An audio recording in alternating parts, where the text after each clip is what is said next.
So good morning. Butwal में आपका स्वागत है। ये वही होटल है जहां हमने रात में स्टे किया था। बुटवल से पोखरा जाने के लिए टोटल 2 रास्ते हैं, एक हाईवे से और दूसरा पहाड़ों वाला। तो हम हाईवे से ना जा करके पाल्पा वाले रास्ते पे जाएंगे जो कि पहाड़ों से घिरा हुआ है।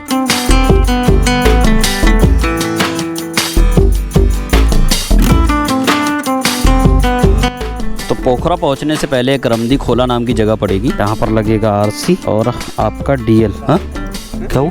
जीप नीचे चला गया। ओ भाई, जीप नीचे चला गया।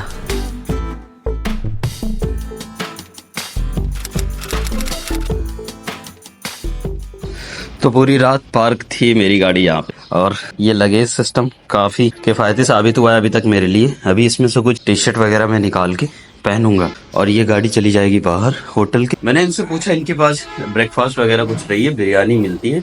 वो मेरे ख्याल से 10 से 11 या 11 अब से 12 के बाद स्टार्ट होती होगी और रात तक। सो ये वही टी शर्ट है जो मैंने अपने दोस्त के वहाँ से प्रिंट कराई थी। आगे राइडर से रिलेटेड जानकारियाँ हैं और पीछे इंडियन घुमक्कर। मैं घूमने के लिए इतना एक्साइटेड रहता हूँ कि मुझे सफर में ज्यादा नींद नहीं आती। मैं अपने 2 दोस्तों को जगा के निकल जाता हूँ बुटवल के झुलनिया पुल की तरफ। यहाँ छोटे बड़े कई सारे झुलनिया पुल है, लेकिन उनमें से मैं एक पर जाऊंगा क्योंकि अपने पास ज्यादा टाइम नहीं है। और यहाँ हम ढेर सारी पिक्चर्स क्लिक करेंगे। आप इंस्टाग्राम पे अगर फॉलो कर रहे हो तो आपको ये सारी पिक्चर्स देखने को मिलेंगी। तो मेरी इस पूरी टीम में एक फनी कैरेक्टर है जिसका नाम है न्यूटन। अब ये साइंटिस्ट न्यूटन नहीं, ये मेरा दोस्त न्यूटन है। अबे न्यूटन, अबे काफी तगड़ा नजारा आ रहा है सामने। अबे भैया, हेदिस्ट यार, हेदिस्ट नहीं मुड़ना, चुप जाओ तुम थोड़ी देर के लिए। और ये काफी शानदार नज़ारा है। इस तरफ आपको कई सारे पुल मिल जाएंगे। हाईवे से लगा हुआ जस्ट वो है हैंगिंग ब्रिज, और चाबी वगैरह यहाँ संभाल के रखना पड़ेगा। तो पहले जेब में रख लेते हैं ताकि अगर नीचे ना गिरे, नीचे गिरी तो फिर बड़ा लेने के देने पड़ेंगे। मुझे झुलनिया पुल से बहुत डर लगता है। असली सुकून तो पहाड़ों में ही मिलता है। दुनिया की टेंशन से दूर इस दुनिया की भीड़ में हम अपने लिए थोड़ा सा वक्त निकाल पाते हैं। तो जब भी टाइम मिले घूमने निकल जाया करो दोस्त। बिस्मिल्लाहिर्रहमानिर्रहीम। सुब्हानल्लज़ी सख़्ख़र लना हाज़ा व मा कुन्ना लहू मुक़रिनीन व इन्ना इला रब्बिना लमुनक़ालिबून। तो अभी हम लगभग 8:10-15 के करीब हो रहे हैं। अभी हम बुटवल छोड़ रहे हैं और लगभग 5 घंटे से ऊपर का रास्ता दिखा रहा है कि बुटवल से पोखरा पहुंचेंगे। जो ये 5 घंटे की जर्नी है इसे हम कवर करेंगे पूरे दिन में।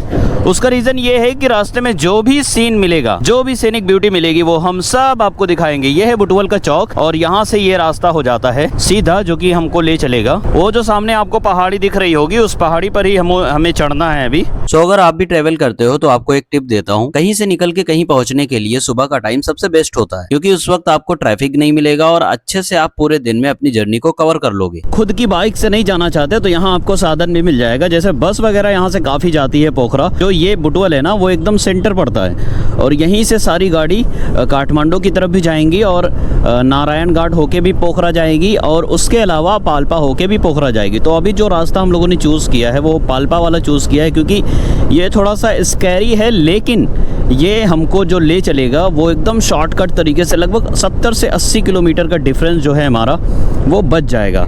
इस वजह से हमने इसे चूज़ किया है। ये जो आपको धुंध दिख रही है वो कंस्ट्रक्शन की वजह से दिख रही है, क्योंकि आगे जो है वो टनल बन रही है। जब टनल बन जाएगी तो ये जो पहाड़ी इलाका है, इसका जो ट्रैवल डिस्टेंस है पोखरा के तरफ का, वो कम हो जाएगा। और इस वक्त सारी नदियाँ सूखी हैं। ये जो सामने आपको टनल दिख रही है, मैं इसी टनल की बात कर रहा था, और इसके बगल में एक मंदिर भी है। ये टनल काफ़ी ज़्यादा डिस्टेंस बचा देगा। और मैं अक्टूबर में आया था, तब भी इसका कंस्ट्रक्शन चल रहा था। अभी लगभग पूरा हो चुका है मेरे ख्याल से। तो लगभग सारे लोग पैक हो चुके हैं, रेनकोट वगैरह लगा के, ये जैकेट पहन लिए हैं, क्योंकि ब्लैक से वाइट कलर होने वाला है थोड़ी देर में। और ये देखो, ये तो डाकू बन चुके हैं। इधर हम सारे धूल से बचने का जुगाड़ कर रहे थे और मेरा दोस्त न्यूटन अलग ही खिचड़ी पका रहा था। बताने का तो ले लिए। हाँ बिल्कुल। तो ना हो। हाँ? ना हो। अरे वो बाई चांस वही हुआ हमारा। एक्चुअली में रात में नींद नहीं पड़ी हमारी। नहीं पड़ी है? सोए नहीं पाए। क्या बात कर रहे हो? हाँ यार, तुम तो सोए गए। मैं सोए पाया हूँ, कंफर्टेबल नहीं महसूस हुआ। तो कंफर्ट महसूस नहीं। बात कर रहे हैं देख जाके रूम ले अपनी। ये मोड़ की देख क्या फजलदार बन रही है।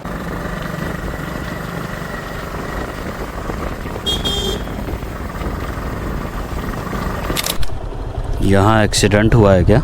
देखो शायद, इसीलिए कहते हैं कि पहाड़ों पे थोड़ा केयरफुल तरीके से बाइक चलानी पड़ती है। बहुत गहरा है यार। जीप नीचे चला गया। ओ भाई, कब? अभी कोई आदमी नहीं था अंदर। ओ अंकल पीछे रहो पीछे। अल्लाह का शुक्र है कि इस पूरे एक्सीडेंट में किसी को कोई नुकसान नहीं हुआ। ड्राइवर और पैसेंजर सारे सेफ है। इसमें रोड के दूसरे साइड से देखने पे पता चलता है कि कितनी नीचे पड़ी है, लेकिन ये मैं फोटोज या वीडियो आपको नहीं दिखा सकता क्योंकि इस पूरी ट्रिप का जो कॉस्ट है उससे 2 गुना ज्यादा मेरा नुकसान हो गया है, जिसमें मेरा मोबाइल भी शामिल है। धीरे धीरे वीडियो में आपको सब पता चलेगा। पहाड़ों पर हमेशा ब्रेक पैड को चेक कराते रहना चाहिए। मेरा पिछला ब्रेक पैड घिस चुका है, मैं उसको रिपेयर करा रहा हूँ। और मजे की बात तो ये है जब कोई ग्लैमर वाला आगे चला जाता है तो वो कितनी खुशी होती है उसे, और मेरा दोस्त न्यूटन उसी की खुशी एंजॉय कर रहा है। भाई हम लोग वो ऊपर से आए, वो ऊपर, फिर हमको एक पहाड़ चढ़ना है, वो ऊपर वाला पूरा पहाड़ है, पूरा पहाड़ को क्रॉस करना है। ये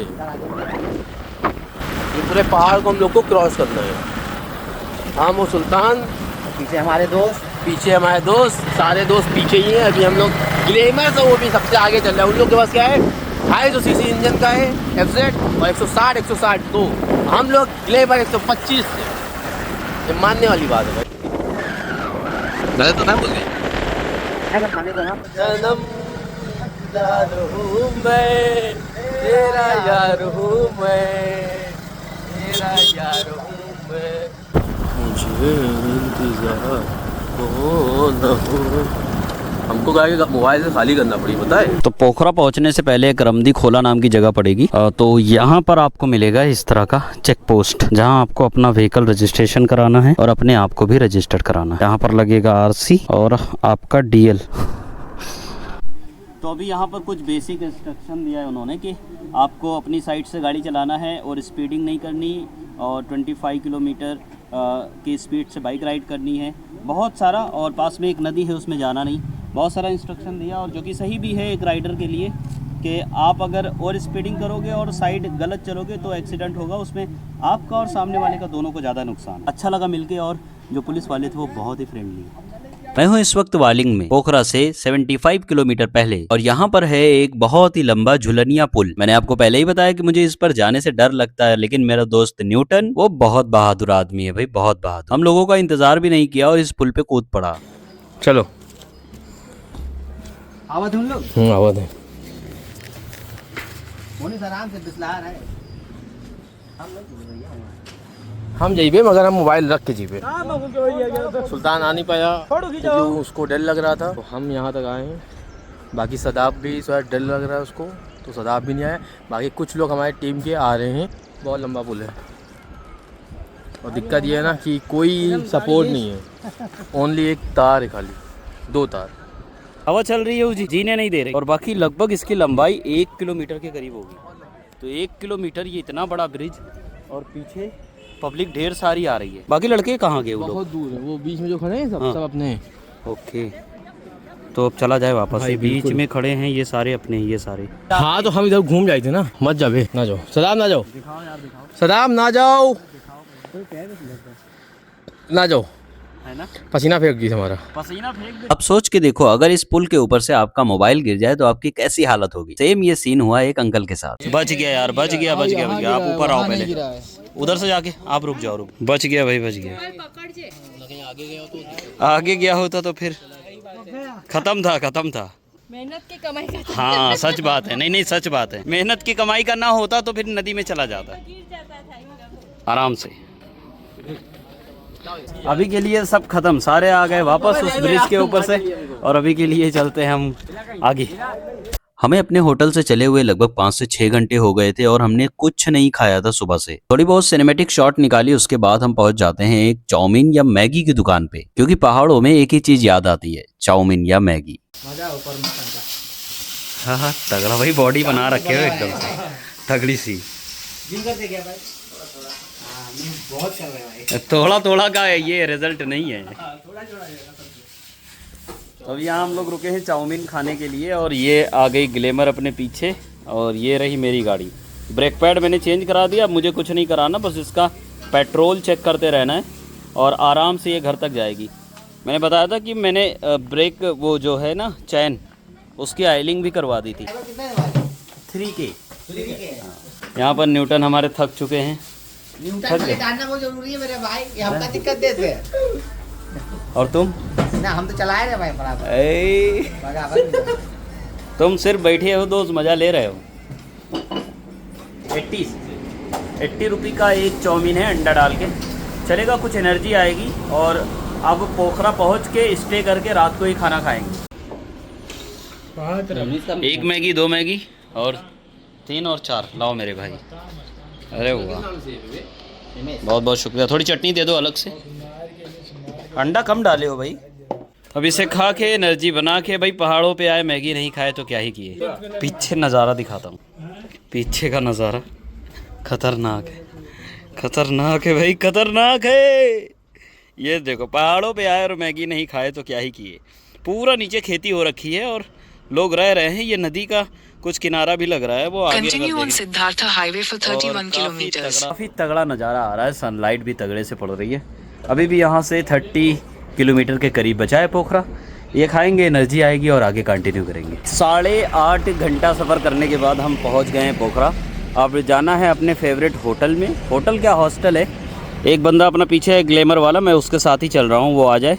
और मेरे जितने बंदे थे वो आगे जा चुके हैं। अब कहाँ गए नहीं पता, उनको ढूंढना पड़ेगा, लेकिन उससे पहले लेना पड़ेगा वाईफाई। सो वेलकम टू पोखरा। पोखरा अभी हम आ चुके हैं, ये फूजी गेस्ट हाउस है, वहीं पर रुके हैं। अब पोखरा पहुंच के सबसे तगड़ा काम है अपना कि हमें पता करना है कि यहाँ पर परमिट कहाँ बनती है मुस्तांग जाने के लिए। चलेंगे मेरे टूरिस्ट डिपार्टमेंट के ऑफिस और देखते हैं वहाँ का सीन कैसा रहेगा। ये पूरा है एरिया। लास्ट टाइम मैं जब भी मैं आता था तो ऊपर रुकता था, ऊपर पायला गेस्ट हाउस में। अभी रुका हूँ पीछे फूजी गेस्ट हाउस में। और ये हमारे साथ ग्लैमर वाले पिलन हैं और ये ग्लैमर के राइडर। ये है पूरा लेक साइड का एरिया। इस रोड के उस तरफ जाएंगे तो लेक साइड पड़ेगा। ये सारा बार और स्पा वगैरह है। यहाँ पर आपको फॉरेनर भर भर के मिलेंगे, हर तरफ आपको फॉरेनर्स मिल जाएंगे। और उसके अलावा ये देखो क्या लगा रखा है भाई, ये बाइक है पहाड़ों पे चलने के लिए। ये तो पता चला है कि जो टूरिज़्म ऑफिस है वो बंद हो चुका है, क्योंकि गवर्नमेंट जो टाइम है वो ओवर हो गया है। 7+ है शाम के, तो मुश्किल लग रहा है। अगर आप बाहर से बनवाते हो तो 500 वो एक्स्ट्रा मांग रहे हैं चार्ज। तो 500 अगर एक्स्ट्रा देना पड़ेगा पर पर्सन तो बहुत ज़्यादा हो जाएगा, लगभग 4000 रुपये एक्स्ट्रा जाएगा सारे लोगों का मिला के।